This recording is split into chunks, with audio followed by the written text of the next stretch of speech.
100 ವರ್ಷ ಆಗಿದೆ, ದಡೂತಿ ದೇಹ ಅಷ್ಟೇ ಅಂತ ಹೇಳ್ತಾರೆ ಅವರು. ಒಳ್ಳೆ ಮನಸ್ಸಿನಿಂದ ಕೇಳ್ತಕ್ಕಂಥವರಿಗೆ RSS ನಲ್ಲಿ ಉತ್ತರ ಇದೆ. ಅಂದ್ರೆ ಅಂಬೇಡ್ಕರ್ ವಾದವನ್ನ ನೀವು ಒಪ್ಪಲ್ಲ ಅಂತ ಅವ್ರು ಹೇಳೋದು. ಅನೇಕರಿಗೆ ಗೊತ್ತಿದೆ, ನನ್ನ ಹೆಸರು ಹೇಳಕ್ ಹೋಗೋದಿಲ್ಲ. ಎಷ್ಟೋ ಜನ RSS ಬಿಟ್ಟು ಹೋದವರು ಇದ್ದಾರೆ ಸರ್. RSS ನಲ್ಲಿ ಆ ರೀತಿ ಒಂದು ಆರ್ಗನೈಸೇಷನ್ ಮತ್ತೊಂದಿಲ್ಲ.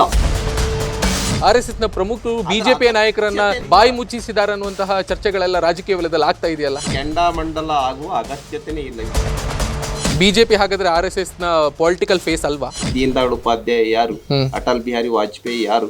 LK ಅಡ್ವಾಣಿ ಅವರು ಯಾರು? ಮುರಳಿ ಮನೋಹರ್ ಜೋಶಿ ಅವರು ಯಾರು? ಆದ್ರೆ ಸರ್ದಾರ್ ವಲ್ಲಭಾಯ್ ಪಟೇಲ್ರು ನಿಮ್ಮವರಲ್ಲ ಅಲ್ಲ. ವಲ್ಲಭಭಾಯ್ ಪಟೇಲ್ರಿಗೆ ಯಾರಾದ್ರೂ ಮಹಾನ್ ಅನ್ಯಾಯ ಮಾಡಿದ್ರೆ ಕಾಂಗ್ರೆಸ್ ಮಾಡಿ.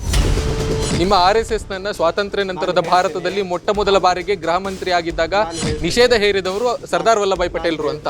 ಮಹಾನ್ ರೈತ ನಾಯಕ ಯಾರಪ್ಪ ಆಗಿದ್ರು ಅಂತ ಹೇಳಿದ್ರೆ ಸರ್ದಾರ್ ಪಟೇಲ್ರಾಗಿದ್ರು. ಬಟ್ ಎಲ್ಲರನ್ನು ಒಳಗೆ ಸೇರಿಸ್ಕೊಳ್ಳಲ್ಲ ಅಂತ ಅವ್ರದ್ದು ವಾದ. ಎಲ್ಲರನ್ನು ಒಳಗೊಂಡಿರ್ತಕ್ಕಂಥ ಒಂದು ಆರ್ಗನೈಸೇಷನ್ ಅಂತ ಹೇಳಿದ್ರೆ ಅದು RSS. ಬಿಜೆಪಿಯಲ್ಲಿ ನಾಯಕತ್ವ ಬದಲಾವಣೆ ಆಗುತ್ತೆ, ವಿಜೇಂದ್ರ ಅವರನ್ನ ಕೆಳಗಿಳಿಸ್ತಾರೆ. ಇವೆಲ್ಲ ಸಣ್ಣ ಪುಟ್ಟ ಇದ್ದೇ ಇರ್ತವೆ.